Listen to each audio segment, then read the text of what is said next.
¿Por qué tememos a la muerte? No es realmente temor de morir. En realidad tememos perder el pasado. Es una cosa extraña. Es una necesidad del ego. Si usted pudiese destruir su ego en este momento, experimentaría la muerte en este momento y ya no la temería más. Porque la muerte es la pérdida de la personalidad. Y todos perdemos nuestra personalidad de muchas maneras todo el tiempo. Usted no tiene la misma personalidad hoy que hace 20 años. Es algo que forma parte del proceso evolutivo. Pero sucede tan lentamente que no podemos reconocer que no somos la misma persona hoy que el día anterior. Si usted pudiese morir a cada momento del pasado, jamás temería la muerte, porque ya estaría muriendo al pasado.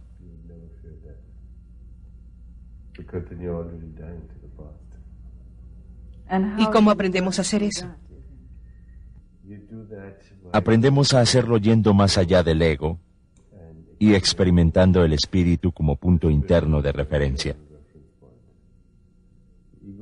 El ego es la máscara social. Es el muro protector detrás del cual nos ocultamos. Es el personaje que representamos. Yo estoy representando el papel de este médico, de esta persona entrevistada que está desempeñando este papel aquí en la televisión. ¿Pero es eso lo que somos? ¿Soy yo ese personaje?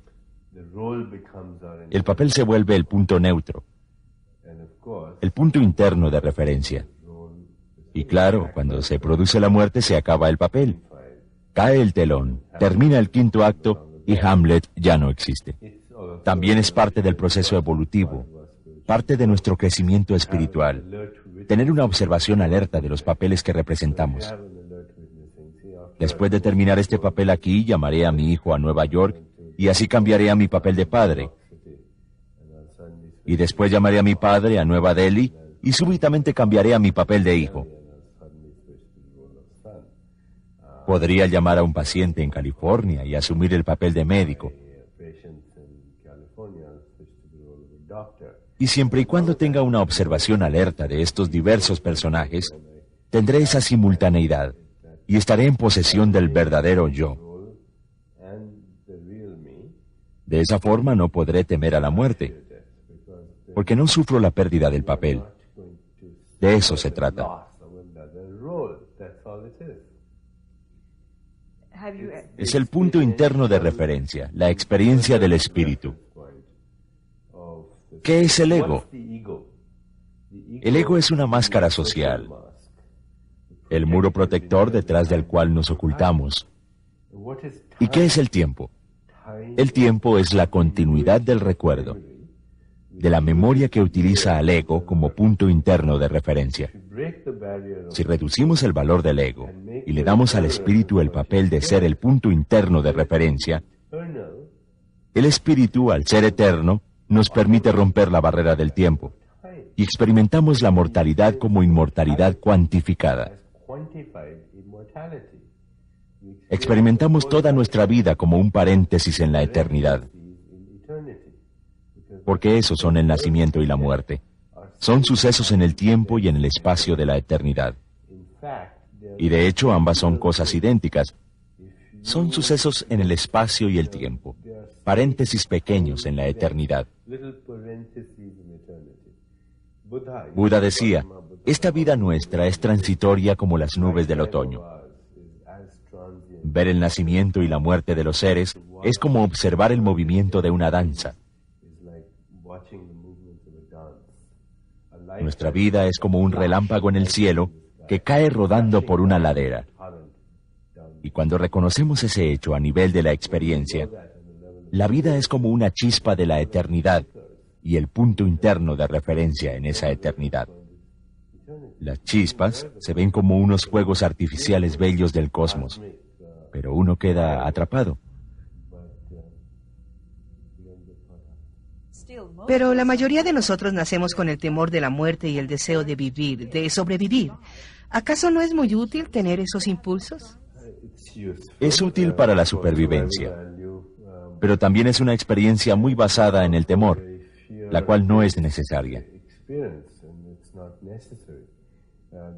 El ego es el que siente el miedo. El espíritu no es temeroso. El ego, y ya hemos hablado de eso antes, es la máscara social. El ego necesita aprobación, aceptación, control y poder.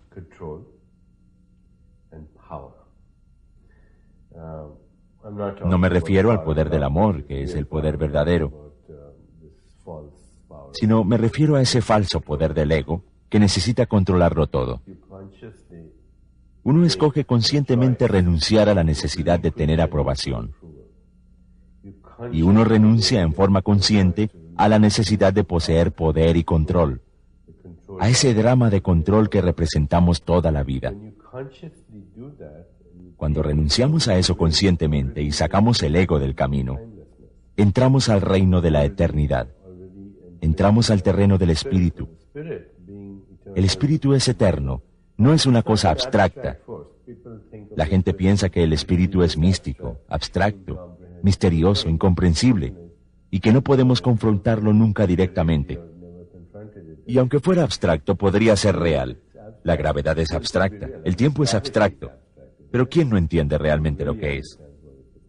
Todas esas cosas son fuerzas reales. El espíritu es real. Hay tecnologías, metodologías para encontrar el espíritu.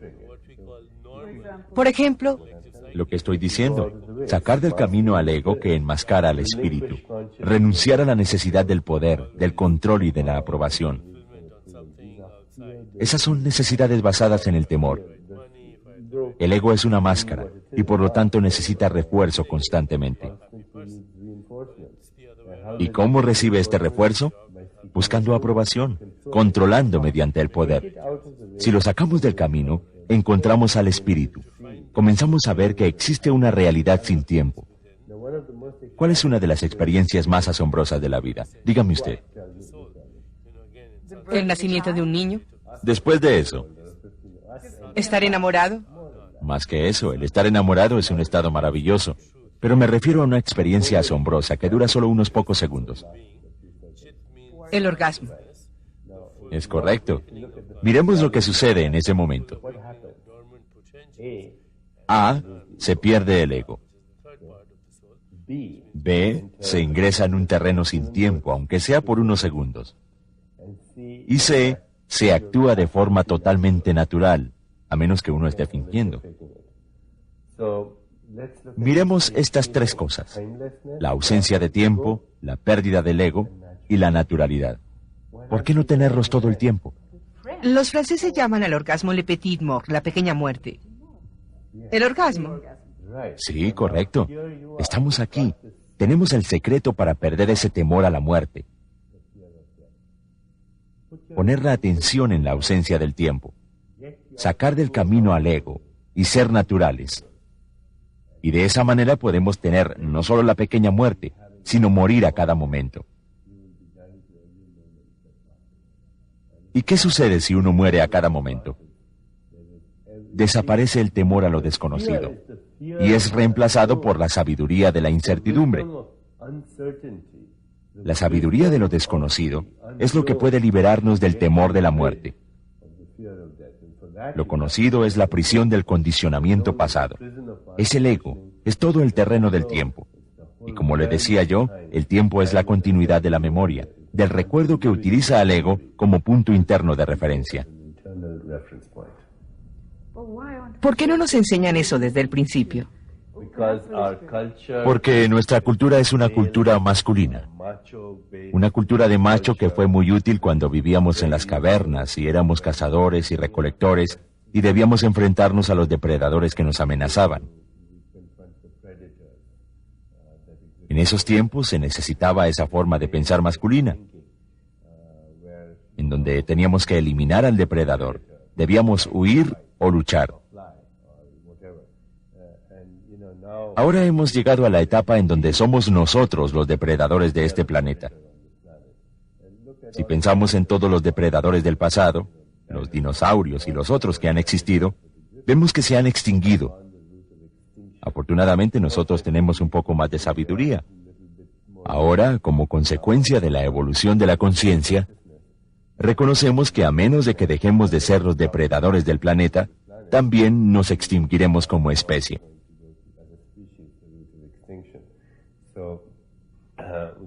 Jonas Salk utiliza el término supervivencia del más sabio en lugar de supervivencia del más apto.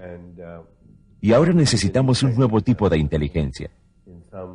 En algunas tradiciones antiguas, esa inteligencia se conoce como la energía femenina de la Tierra, el proceso del Creador, la inteligencia femenina del vientre de la creación. No es una inteligencia lineal, es más holística, más contextual, más relacional, más intuitiva. No cree en la idea de que siempre deba haber un vencedor y un vencido. No piensa en los términos lineales de causa y efecto porque toma la totalidad. Esperamos que como especie estemos evolucionando hacia esa nueva inteligencia. Las mujeres la han tenido más que los hombres. Son más sensibles en términos de buscar en el nivel de sentimientos. El hombre calcula. ¿Y quién es el que calcula? El ego. El corazón, el espíritu siente. ¿Cuáles son las necesidades del espíritu? Libertad, flexibilidad. Bueno, yo no diría que son necesidades, sino características del espíritu. Es libre, es infinitamente flexible, es adaptable, es sabio, es intuitivo, es contextual, es relacional, es alegre y no es serio. El único distintivo, si es que el ego tiene su característica, es la mortalidad. El ego es el símbolo de la mortalidad. Y la característica básica del ego es que es muy serio. Cuando se es muy serio, se vive en el temor. El ego que vive bajo el temor es serio porque siente la necesidad de fortalecerse. Necesita poder constantemente. Y por lo tanto tiene que ser serio. Hay un dicho, y es que cuando el ego es el punto interno de referencia, es muy fácil vivir permanentemente ofendido. La única cosa que distingue a una persona que ha roto la barrera de la mortalidad es la risa interior, la alegría interior. La risa es la reconciliación silenciosa con la paradoja cósmica. La paradoja cósmica es que todo lo que existe es por virtud del contraste. Todo lo que hay en el mundo de la experiencia existe por contraste. El color es por contraste. El nacimiento y la muerte son por contraste. Sucesos significativos en el continuo de la existencia. Y el nacimiento y la muerte, por lo tanto, son los que hacen que la vida sea un suceso con significado. Nacer significa morir. Morir significa nacer. Si entendemos eso muy adentro, encontramos que hay otro terreno de la realidad. Otro reino de la realidad que no es la experiencia, sino el experimentador, el que experimenta. En él hay un factor que no cambia. Ese factor que no cambia es el experimentador sin tiempo, el cual experimenta la experiencia limitada por el tiempo. ¿Usted tiene siempre su atención en el experimentador? Lo estoy logrando lentamente. ¿Es la meditación una forma de llegar a ese objetivo? Tal vez sea la forma más importante. Cuando uno le pregunta a una persona sobre cualquier experiencia de unidad, ¿qué fue lo máximo de dicha experiencia? Generalmente responden que el punto culminante fue la integración total. La experiencia de unidad es lo que también busca la meditación. Y lo que ofrece de manera más confiable es que el observador y el observado se vuelven uno solo. Uno dice que la belleza de la montaña era tan grande que el tiempo se detuvo. En ese momento se ha entrado en el terreno de la ausencia del tiempo. Porque el tiempo es el movimiento de la conciencia que separa al observador del observado.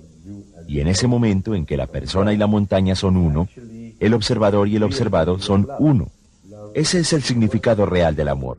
El amor no debemos tomarlo como una emoción o un sentimiento, porque en realidad el amor es la verdad última del corazón de la creación. Y la verdad última en el corazón de la creación es que yo y la montaña somos el mismo ser con distintos disfraces. Cuando reconocemos eso en el nivel más profundo, la montaña y yo nos volvemos uno solo. El observador y el observado se vuelven uno. Esa es la unidad. El amante y el amado se vuelven uno. El vidente y el paisaje se vuelven uno. El que conoce y lo conocido se vuelven uno, sea cual sea la fraseología que queramos utilizar. Tagore, el gran poeta indio, decía: cuando siento la belleza la reconozco como una verdad. Y alguien le preguntó: ¿cuál es esa verdad? Y él dijo: el amor. Yo diría que la meditación es una forma de llegar allá, pero si uno se busca a uno mismo, donde quiera que uno vaya, y reconoce que es el mismo espíritu que lo anima todo, esto y aquello, y si uno logra ver a Dios en esto y en eso otro, en el arco iris y en otro ser humano, entonces no podremos buscar a Dios en un sitio determinado, porque Dios está en todas partes. Cuando hacemos eso y ponemos la atención en buscar dentro de nosotros mismos, automáticamente eliminamos el temor de la muerte. Se nos ha dicho: ve con Dios y te sentirás seguro. Pero no debemos confundir a Dios con ese viejo de barba blanca, ese hombre blanco que murió hace tiempo.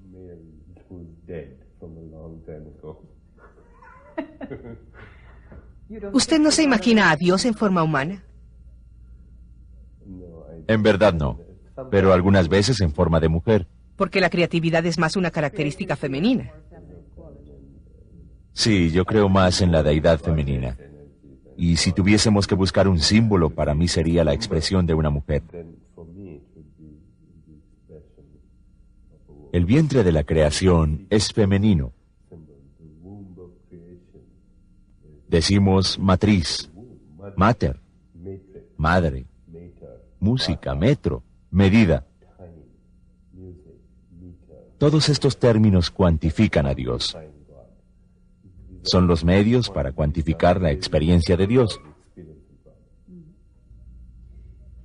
Entonces, ¿cuál es el propósito de que haya todos esos egos en busca de espíritu? Pues que la búsqueda es un juego muy interesante. Si usted viera una película en donde todos tuvieran el personaje del bueno, se aburriría en 2 segundos.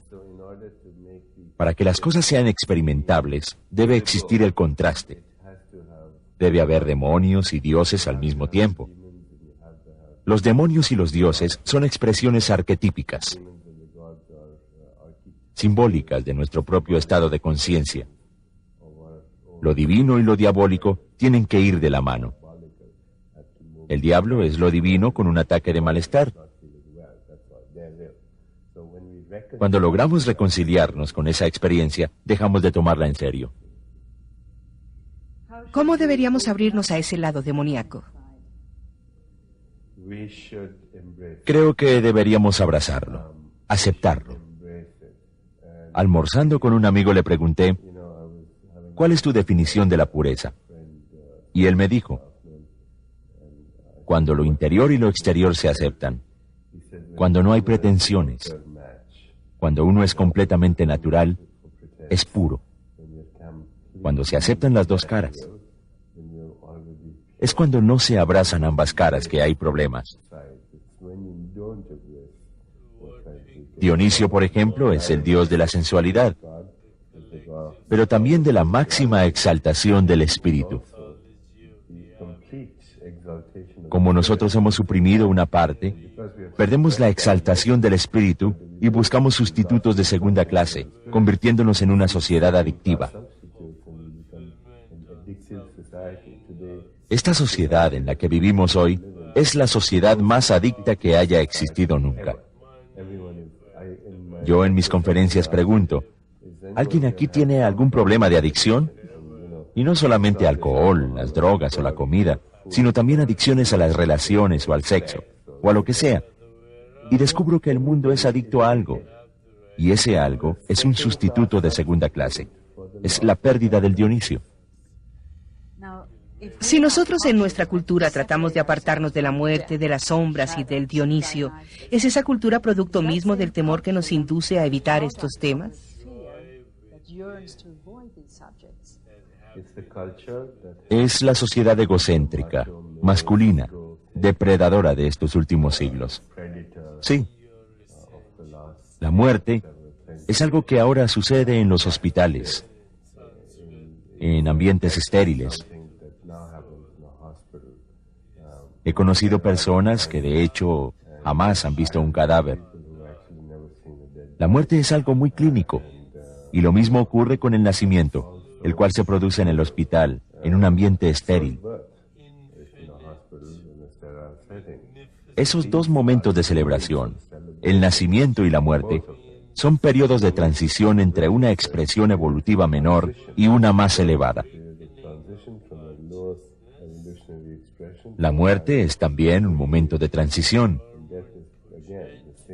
Ambas cosas en realidad son lo mismo. Morir significa nacer. Nacer significa morir. Porque, como les decía, son sucesos de espacio y tiempo que orquestan la danza del infinito.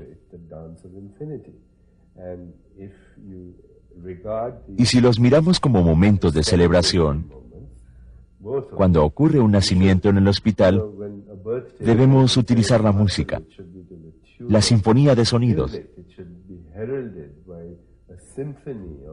Y lo mismo en el momento de la muerte, porque son exactamente lo mismo. ¿Cómo se maneja la muerte en la India? Antes se manejaba como les estoy diciendo, con celebraciones, porque la idea india del tiempo no era un tiempo lineal, sino un tiempo cíclico. El círculo no tiene principio ni fin. Es solamente un proceso constante. Si decimos que hay un comienzo, entonces el dilema es saber qué había antes del comienzo. Si decimos que hay un fin, preguntamos qué hay después de ese fin. Eso no se puede racionalizar. Entonces el tiempo tenía una naturaleza cíclica. El nacimiento era un momento de reencarnación. El momento de la muerte también era otra reencarnación. Cuando hablamos de reencarnación, nos referimos a la inteligencia, la información y la energía. El universo está hecho de información y energía. Y cuando éstas están vivas, se llaman inteligencia. Y esa inteligencia busca constantemente nueva expresión. Así como usted busca expresarse constantemente, de diversas maneras, en cada momento, también así es la naturaleza de la inteligencia. Buscar no solamente una nueva expresión, sino un nivel más elevado de expresión. El nacimiento y la muerte se consideran parte de esa naturaleza cíclica del tiempo, como un proceso evolutivo continuo, y por lo tanto son momentos de regocijo y celebración. Todo el mundo participa en el drama de la existencia, no solamente presenciando el nacimiento y la muerte de los seres humanos, sino de todo lo que hay en la naturaleza. En toda semilla hay promesas de miles de árboles, y de eso se trata el nacimiento. Es potencialidad pura, es buscar la manifestación en miles de expresiones. Y vemos que toda la naturaleza participa en ese momento. El nacimiento y la muerte son ciclos de la naturaleza que se expresan constantemente en toda forma de existencia. Y nos unimos tanto a ese proceso que se vuelve natural. Es decir, ya no hay nada que temer. Lo natural no tiene por qué producir temor. Es solo cuando esos momentos quedan atrapados en lo clínico que nos producen temor. Pero todos hemos experimentado dolor y pérdida cuando muere un ser amado. Sí, pero eso no es lo mismo que sufrir. El sufrimiento viene con el apego. Al sentir la pérdida de otra persona junto con autocompasión, es el ego el que sufre. Cuando sufrimos la pérdida de alguien, sentimos el dolor, el cual es distinto. Si no conociéramos el dolor, jamás conoceríamos el significado de placer. Asimismo, si no hubiese nacimiento, no habría muerte. Si no hubiese luz, no conoceríamos el significado de la oscuridad. Así el dolor y el placer van de la mano, y son dos contrarios que dan a la vida significado. Necesitamos el dolor, porque si no lo acogemos y en cambio lo encerramos dentro de nosotros, se convierte en ira. La ira no es otra cosa que dolor recordado. ¿Y qué son la ansiedad y el temor? Son dolor anticipado. ¿Qué es la culpa? Dolor redirigido.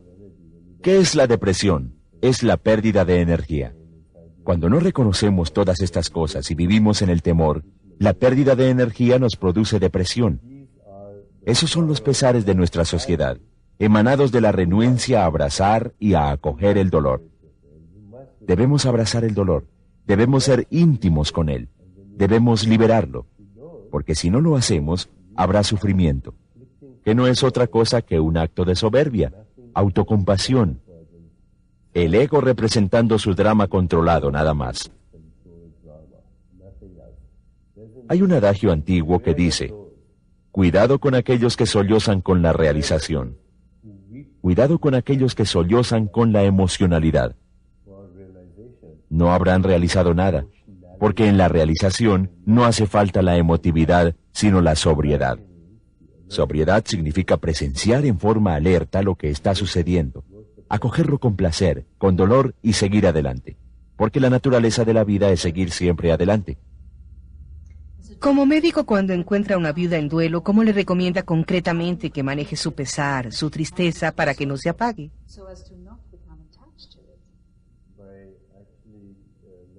Alimentando el recuerdo de los buenos momentos. Los momentos de éxtasis con esa persona.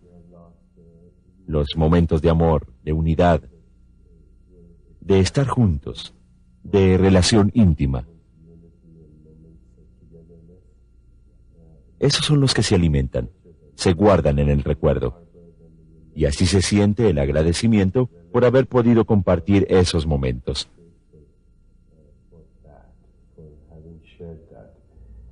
Es el recuerdo de haber tenido una realidad compartida el que ayuda a superar el sufrimiento. No es cuestión de tratar de olvidar. Compartir. Sí, concentrarse en la riqueza, en los momentos de realidad compartida. Esa abundancia. Y está también el hecho mismo de haber compartido. Si es un matrimonio de muchos años, habrá muchas cosas que la pareja habrá compartido y que traen recuerdos de unión en las tribulaciones, las alegrías.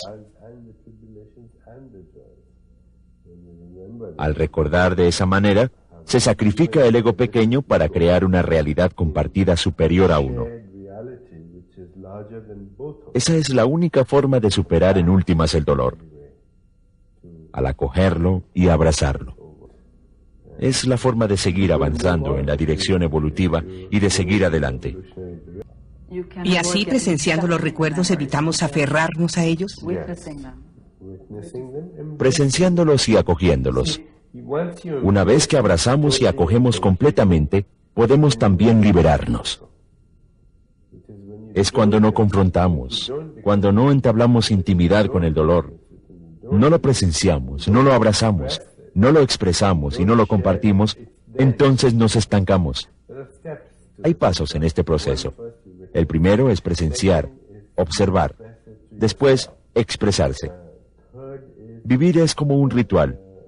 El ritual es muy importante y se ha perdido en nuestra sociedad. Nuestra sociedad es una sociedad sin rituales. Pero estos son una necesidad urgente de la humanidad, porque capturan la atención. Para eso es el ritual. Salvo por los rituales de las pandillas, creo que los demás se han perdido. El ritual es la forma como se transmiten simbólicamente el conocimiento y la sabiduría de una generación a otra. Y la continuidad de la civilización es la continuidad del ritual, el cual desempeña un papel esencial al capturar la atención, santificar. Tiene el valor del pacto del sacramento y es una necesidad esencial de la humanidad. ¿Qué hemos hecho? Hemos creado una sociedad demasiado clínica, en la que no hay ritual. La muerte necesita un ritual para que podamos abrazar la experiencia. Hay que abrazar ese recuerdo.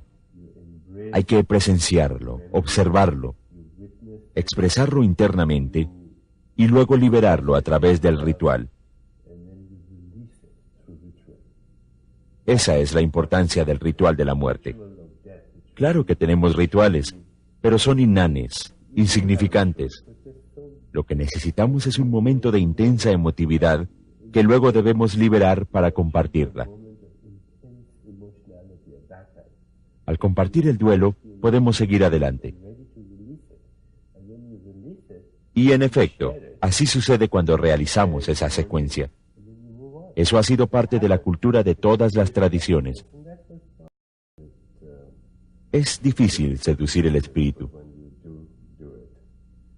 pero cuando lo logramos, trae muchísimos beneficios. Entre ellos la paz, la risa, la armonía, la alegría y la despreocupación. ¿Qué sería de esta vida si estuviera plagada de preocupaciones a toda hora? No tendríamos tiempo para detenernos a gozarla. Y sin esa posibilidad, no hay nada.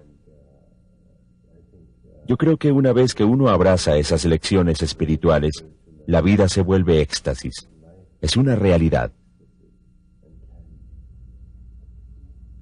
Y no es una cuestión de sentarse ahí, estar en el cielo y olvidarse de la vida cotidiana. No, tenemos un pie allá y otro pie en el mundo de la actividad. Hay una simultaneidad de la conciencia de la eternidad en el territorio del tiempo, para que el tiempo no ensombrezca la conciencia de la eternidad. La conciencia de la inmortalidad está presente en el campo de la mortalidad, donde la mortalidad no cubre la experiencia de la inmortalidad. Llevamos la conciencia del espíritu al campo de la materia, de tal manera que lo material está ahí, pero sin ensombrecer la experiencia del espíritu. Tagore decía, no tuve conciencia del momento en que asumí esta forma. ¿Cuál fue ese enorme misterio que se abrió como un bosque en la mitad de la noche? Y sin embargo, en la mañana, cuando miré este mundo, sentí que no era extraño a él. También dijo, puesto que amé tanto esta vida, sé que amaré la muerte. Y en el momento de la muerte dice, regresaré al mismo desconocido que siempre conocí. Es como el niño cuya madre lo retira del seno izquierdo y empieza a llorar, pero tan pronto lo pone en su seno derecho, encuentra consuelo. La muerte y el nacimiento son cambios de una experiencia a otra. En el estado de ensoñación, estamos en otra expresión de la vida. El estado de sueño es otra expresión de la vida. Y así como esa, hay otras realidades. Un gran yogi que vivió hace miles de años decía, son mundos infinitos los que van y vienen en la amplitud de mi conciencia. Son puntos de polvo que danzan en el rayo de la luz que entra por el agujero del techo. Nosotros quedamos estancados creyendo ser solo una pequeña partícula de polvo, cuando en realidad hay infinidad de ellas. Imagine que va por una galería de arte con una linterna y camina rápidamente como lo hace la mayoría de la gente, correr por la vida. Va con la linterna señalando en una cierta dirección y ve solo aquello que entra dentro del rayo de la luz. Pero si alguien le sacudiera el brazo y la linterna se moviera un poco, vería un nuevo mundo. Ensamblamos el mundo aquí en la conciencia, y lo que ensamblamos es aquello en lo que nos han indoctrinado, una cierta perspectiva de la realidad. Pero tan pronto se amplía el campo, se abre una nueva realidad. Gracias, Dr. Chopra.